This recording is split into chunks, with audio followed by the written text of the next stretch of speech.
안녕하세요. 네, 오늘 센스적인 으쌰이와 함께하는 역사 이야기 세 번째 영상 시작해 보도록 하겠습니다. 네, 지금 오늘 김효주, 이서영, 홍보성경, 정혜리라는 학생이 지금 함께 해주고 있고요. 네, 지금 저쪽에서 겁나 쳐 웃어가지고 지금 굉장히 제가 어색합니다. 네. 그래서 오늘 본격적인 수업으로 돌아가 보도록 하겠습니다. 오늘은 지난 시간에 이어서 우리가 여러 나라의 성장에 대해서 우리가 한번 살펴볼 건데요. 지난 시간에 아마 여러분 우리 고조선에 대해서 살펴봤었습니다. 이 여러 나라의 성장은 초기 철기 시대로서 고조선 이후에 우리나라의 상황이 되겠습니다. 여러분 이쪽이 지도, 이렇게 그지 같은 지도 한번 살펴보도록 할게요. 여기 지도 한번 보시면 여러분들이 이 여러 나라의 위치를 우선 먼저 알고 있는 게 굉장히 중요해요. 첫 번째로 가장 위에 부여라고 하는 나라가 있죠. 그리고 부여에서 내려온 바로 주몽이 건국한 고구려가 위치하고 있고요. 그다음에 이 밑에 옥저, 그다음에 동해. 순서가 선생님은 고등학교 그렇게 헷갈리더라고요. 그래서 옥동자 이렇게 혼자 읽었어요. 그리고 밑에 이제 사만이라고 하는 존재가 있습니다. 고조선 세력들이 지금 이쪽에 내려와서 사만이라고 하는 나라를 형성을 하게 되는데요. 사만은 이쪽 지역의 마한, 그리고 이쪽 지역의 병한이라고 하는 나라, 그리고 이쪽에 진한이라고 하는 이런 세 가지를 합쳐서 우리가 사만이라고 부르고요. 마한 같은 경우에는 나중에 백제로 변화하게 되고요. 그 다음에 병한 같은 경우에는 가야, 진한 같은 경우에는 신라로 나중에 이제 성장을 하게 된다는 사실 먼저 여러분 머릿속에 넣고 수업을 진행해 보도록 하겠습니다. 네, 잘 따라오세요. 우선 각 나라의 정치, 경제, 풍속, 제천 행사 부분을 우리가 나눠서 살펴볼 건데요. 정치에 대해서 먼저 살펴보도록 하겠습니다. 우리가 이제 국가가 형성된다라고 이야기하면 처음에는 이제 구석기 시대, 신석기 시대, 청동기 시대를 거치면서 이제 부족이라고 하는 게 형성이 되고, 그다음에 계급이라고 하는 게 형성이 되죠. 그래서 군장이라고 하는 사람을 중심으로 이제 한 부족이 모이게 됩니다. 근데 이제 청동기 시대 때는 사실 전쟁이 굉장히 많이 일어났어요.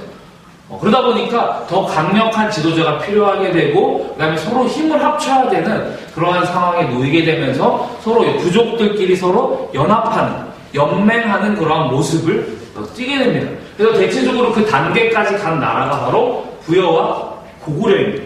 그 단계까지 나아가지 못한 나라가 옥저, 동해, 사만이 되겠습니다. 그래서 두 나라와 이 세 나라의 정치 시스템은 좀 달라요.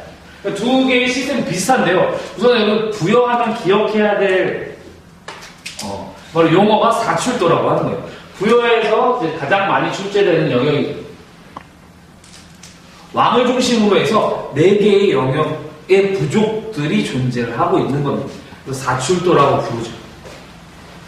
마가, 우가, 저가, 구가. 우리가 지금의 윷놀이의 기원이 되었다라고도 이야기를 하는데요. 이 4개의 부족이 대표적이 되겠습니다. 그래서 연맹을 이루는데요. 이 연맹 단계의 특징은 왕의 힘이 아직 완전히 강력하지 못하다는 특징이 있어요. 각 부족장들, 그래서 왕이라고 하는 존재가 있지만 각 부족장들의 힘이 여전히 굉장히 강력하기 때문에 그 부족을 왕이 쉽게 통제하지 못하는 그러한 단계였습니다. 하지만 왕은 왕이었죠. 네. 그래서 저는 부여는 사출도라고 하는 그러한 단계에 놓여있죠. 고구려도 이제 비슷한 단계예요. 5개의 부족이 연맹을 이룬 단계다라고 보시면 되겠습니다. 계루분이, 소노분이, 연나분이 하는 5개의 부족이 모여서 하나의 고구려라고 하는 그러한 나라를 형성을 했죠. 지금 굉장히 못생긴 홍보성경이라고 하는 친구가 계속 웃어서요. 네. 웃음이 나네요. 자기 웃기게 생긴 건 생각도 안 하고. 자, 계속 보도록 하겠습니다. 자, 부여, 사출도, 고구려, 오부족, 연맹식. 그에 반해 옥저와 동해와 사만 같은 경우에는 연맹체로 나아가지 못했어요. 그래서 여전히 군장국가 단계에 머물러 있었죠. 그래서 요거는 이제 각 군장들을 표시하는 거예요. 그래서 읍군이라고 하는 군장, 삼노라고 하는 군장, 그다음에 여기도 마찬가지 읍군이라고 하는 삼노라고 하는 군장들이 따로 다 다스리는 그러한 국가 시스템이었죠. 사만 같은 경우에는 이러한 군장들을 신지나 읍차라고 이제 불렀습니다. 근데 이제 사만 같은 경우에는 굉장히 특별한 존재가 한 명 있는데 바로 천군이라고 하는 존재입니다. 천군은 어떠한 사람이냐면 제사를 주관하는 사람이죠. 제사장이라고 보시면 되죠. 사만에는 이 제사장이 다스리는, 통치하는 그러한 특별한 신성한 지역이 있었는데요. 그 이름이 소도라고 합니다. 여기에는 도둑이 들어가도 왕이 잡아올 수 없을 정도로 굉장히 신성한 지역이었고, 바로 이 천군의 그러한 권력의 그러한 것들에 이러한 신지나 읍차가 이렇게 관여하지 못하는, 그만큼 굉장히 두 개가 좀 독립적인 존재였다라고 하는 것이죠. 그래서 우리는 이러한 것들을 토대로 해서 사만이라고 하는 사회는 재정 분리 사회였구나라고 하는 것들을 우리가 뽑아낼 수가 있겠습니다.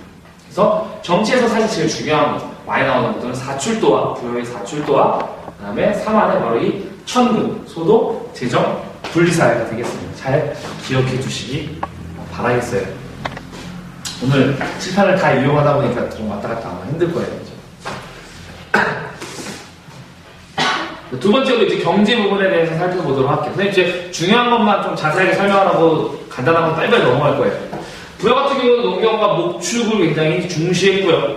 그것들을 주로 해서 먹고 살았죠. 고구려 같은 경우에는 약탈 경제입니다. 말을 타고 막 사냥을 하거나 다른 부족의 것들을 막 빼앗는 것들로 얘들의 경제를 충당을 했죠.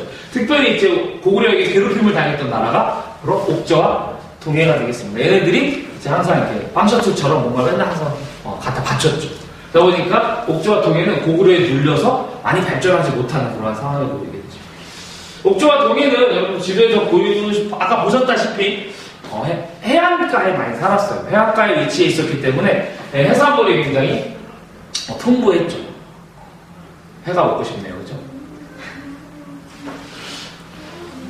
특별히 이제 동해 같은 경우에는 특별한 특산품이 있는데요. 우선 단궁이라고 해서 짧은 말, 그 다음에 과하마, 과일나무 밑을 지나갈 수 있는 작은 말, 그 다음에 반어피라고 하는 그런 바다 표범의 가죽이 굉장히 유명한 특산물로 남아 있었습니다.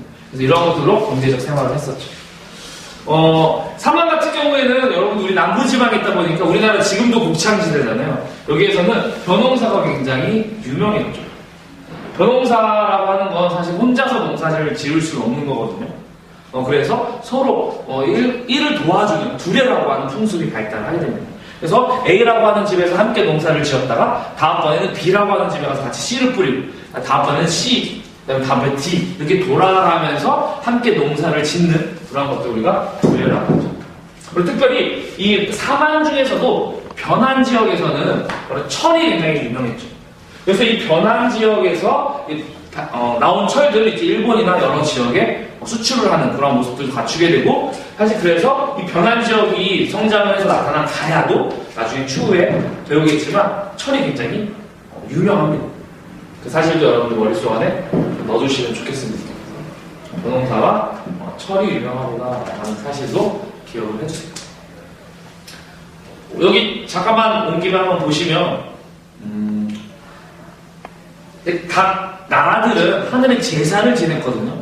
그래서 하늘에 감사하는 제사를 지냈는데 사만 같은 경우에는 5월과 10월의 계절에 맞게 하늘의 제사를 지냈어요. 왜 5월이냐면 5월에 이제 벼농사해서 씨를 뿌리거든요. 그래서 5월이고요. 10월에는 추수를 하죠. 그래서 5월과 10월을 중심으로 해서 하늘에 제사를 지내는 그런 모습들을 보였습니다. 화장실 잘 갔다 왔나요? 선생님. 자, 이쪽으로 잠깐 넘어가요. 부여에 대해서 한번 살펴보도록 하겠습니다. 부여에 대해서. 이제 사실은 우리가 시험이라든지 모의고사, 함수, 능력시험에 가장 많이 나오는 부분들이 바로 이 풍속과 제천행사예요. 특별히 여러분들이 이제 가장 어려워하는 부분이 풍속이라고 하는 건데요. 그냥 이런 거라고 보시면 돼요. 선생님 수업 시간에 설명했지만 우리 뭐 빼빼로데이나 발렌타인데이, 그죠? 화이트데이 이런 것들이 천년주의에는 우리의 풍속일 수 있는 거예요. 이런 자본주의 사회에서 나타나는 그런 풍속들, 그죠? 그래서 퀴즈로 나올 수도 있겠죠. 화이트데이는 남자가 여자한테 주는 거죠. 그죠? 사탕 별로죠. 초콜릿도 맞지 않나요? 그래요. 자, 아무튼 한번 풍속에 대해서 살펴보도록 합시다. 부여의 풍속으로 이제 가장 유명한 거는 바로 순장이라고 하는 것과 형사 취수제라고 하는 게 있습니다. 순장은 뭐냐면 자기 지배자 아니면 자기 집의 주인이 죽으면 그 밑에 있었던 함께 일했던 하인이나 이런 사람들, 노예들을 함께 산채로 생매장한. 왜? 저승. 즉 죽고 나서 그 사후세계를 믿었던 거지. 그 이후에 죽고 나서 혼자 갈까봐 외로울까봐 함께 묻어주는 그런 풍속이 있었죠. 또 무슨 풍속이 있었냐면 바로 형사 취수제라고 하는 풍속이 있었습니다. 형사 취수제는 뭐냐면 형이 죽으면 그 동생이 형의 부인, 그 형수님을 자기의 부인으로 삼는 것입니다. 지금 생각해보면 굉장히 막 이거 비인륜적인 것 같고 너무한 제도 같지만 한편으로 생각해보면 바로 이 시기에 여러분 한번 생각해보세요. 그 형이 죽었어. 그러면 옛날에 얼마나 먹고 살기 어려울 때, 그러니까 그 가족들, 형의 가족들이 아마 먹고 살기가 굉장히 힘들었을 거예요. 그러니까 그 동생이 그 가족들을 챙기는 그런 부분들도 있었을 것이고, 또 한 가지로 아마 형의 재산이 있었을 텐데 형의 재산을 가지고 형수님이 자기 원래 집으로 가버리면 어떡해? 우리의 가문의 재산이 줄어들잖아. 그러니까 동생이 그 형수님을 자기 부인으로 삼으면서 그 재산까지도 지키는 그런 역할을 했던 풍속이 형사 취수제고요. 굉장히 많이 부여를 나타낼 때 많이 나옵니다. 근데 고구려 같은 경우에는 이제 굉장히 중요한, 제일 많이 나오는 것 중에 하나는 이제 서옥제죠. 함께 살펴볼 것이 여러분들 이제 옥조의 민며느리제라고 하는 이제 결혼 풍습이에요. 두 개가 이제 비교돼서 가장 많이 나오는데요. 서옥제 같은 경우는 이렇게 외우죠. 고구려는 남성스러워. 그래서 남자가 먼저 가는 거야. 옥조 같은 경우에는 여성스러워. 그래서 여자가 먼저 가는 거야. 라고 외웠거든요. 서옥은 뭐냐면 바로 고구려의 남자가 신부집에 먼저 가는 거예요. 그래서 그림 그릴 때가 잘 없지만 신부집이 있으면요. 우리 글씨는 서영이가 참조해줬습니다. 아무튼 신부집이 있으면 남자가 먼저 가죠. 그래서 이 뒤에다가 집을 지어요. 이걸 우리가 서옥이라고 하거든. 그래서 혼자 살 수 있는 작은 원룸을 하나 짓는 거지. 그래서 여기에서 10년이고 해서 그 집을 위해서 같이 농사를 막 지어주는 거예요. 그 후에 여기서 이제 결혼도 하고 애도 낳고 애가 장성한다면 그 애기를 데리고 그 아들들을 데리고 자기 원래 남자 집으로 돌아가게 되는 것입니다. 왜 이런 것들을 했을까요? 그렇죠. 바로 이때 당시에 이게 여자라고 한 명의 노동력을 데려오기 위해서 이미 그 전에 이미 다 그것들의 대가를 지불한 것이죠. 오, 걸리네. 민며느리제 같은 경우에는 여자가 먼저 가는 거예요. 여자가 먼저 남자 집에 가죠. 어린 나이, 한 10살쯤에 아직 내가 이쁜지 안 이쁜지 모를 그 나이에, 그죠? 먼저 가죠. 그래서 굉장히 귀여울 때 가서 남자 집에서 막 키워줍니다. 그래서 한 11년 정도 키워주죠. 그 다음에 이 여자애가 얼추 크면 이 여자애를 다시 원래 집으로 보내버리죠. 자기 여자 집으로 보내고 남자 집에서 이 여자를 데려올 그러한 대가성 지불할 것들을 준비를 하죠. 뭐 곡식이면 곡식, 소면 소 이런 것들을 지불을 하고 그 여자를 데려오는 제도가 바로 민며느리 제도가 되겠습니다. 여러분들이 좀 구분을 할 때 남자가 왔다 갔다 많이 먼저 움직이면 서옥제, 여자가 먼저 움직이면 민며느리 제도라고 여러분들이 기억을 하시면 될 것 같습니다. 많은 친구들이 항상 궁금해하지만 여학생이 여자애가 10살에 귀여웠다가 20살 돼서 안 이쁘면 그죠? 안 데려오기도 했겠죠. 여기 데려올 친구들이 없네요. 이렇게 민며느리셨습니다. 사실은 부여와 고구려 같은 경우는 굉장히 유사해요. 그래서 제도가 굉장히 유사한 데서 고구려 같은 경우에도 형사 취수제라고 하는 게 있었죠. 그래서 잘 나오지 않아요, 사실. 왜냐면 일찍 시위법도 마찬가지로 둘 다 있고, 그 다음에 부여 같은 경우도 형사 취수제, 고구려도 형사 취수제가 있다 보니까 둘 다 한꺼번에 낼 수는 없다는 거죠. 그러다 보니까 잘 취급되지 않는 그런 부분이기도 합니다. 자, 옥조로 넘어올까요? 옥조로 넘어오면 아까 민며느리제 말고 골장제라고 하는 풍습도 있었어요. 이제 가족 공동묘라고 여러분들 기억을 하시면 좋겠는데요. 먼저 사람이 죽으면 가매장을 하는 거야. 대충 매장을 하고 그 다음에 사람이 썩어 죽은 다음에 이제 뼈만 모아서 가족들을 묻는 곳에다가 뼈만 묻는 그러한 장례 풍습이 바로 골장제라고 하겠습니다. 자, 동의 한번 볼까요? 동의 같은 경우에는 두 가지. 우선 결혼제도로서는 족외혼이라고 하는 제도가 있었습니다. 조의원 같은 경우에는 어떠한 제도였냐면 결혼을 하는데 우리 부족 안에서 결혼을 하면 안 되는 거예요. 무조건 우리 부족 밖에서 하는 게 바로 조외혼이죠. 여러분 글을 잘 보셔야 돼요. 우리 부족 밖에서 혼인하는 제도가 조외혼입니다. 왜 그러냐면 근친상간이나 동성동본의 결혼을 막는 것이죠. 이게 유전자적으로 건강에 좋대요. 그리고 두 번째, 책화라고 하는 제도가 있어요. 다른 부족이 우리 부족을 침범하면 거기에 대한 배상을 해주는 제도가 바로 책화라고 하는 제도입니다. 잘 기억을 해주세요. 이런 부분들이 이제 사료로 주어지죠. 다음 사료에 해당하는 나라에 대한 설명을 옳은 것은 이렇게 많이 출제가 됩니다. 아까 3만원 했죠. 자, 마지막으로 제천행사만 한번 살펴보도록 하겠습니다. 각 나라에는 모두 다 하늘의 제사를 지내는 그러한 제천행사가 다들 존재했죠. 제 부여 같은 경우에는 영국 12월에 해줬는데요. 선생님 수업 시간에 얘기했듯이 이렇게 외운다고 그랬죠. 부영고. 네, 그래요. 부영고. 혼자 개발한 거예요. 네, 엄청나죠. 네. 저 아니면 못합니다. 부영고. 아직도 기억해요. 내가 고등학교 때 만든 건데. 부영고. 그 다음에 고구려는 동맹. 뭔가 전쟁을 많이 하니까 서로 동맹을 많이 맺었겠구나. 꼭 이 뜻은 아니지만 이렇게 해서 동맹. 그리고 옥저 같은 경우는 이렇게 점을 찍어놨는데 이제 없지는 않았을 거예요 아마. 근데 기록이 없다 보니까 우리가 이름은 없는. 아마 제천행사는 했을 것이다 라고 이야기를 하죠. 자, 동해 같은 경우에는 무천. 동해는 무천. 그래서 10월에 행했었죠.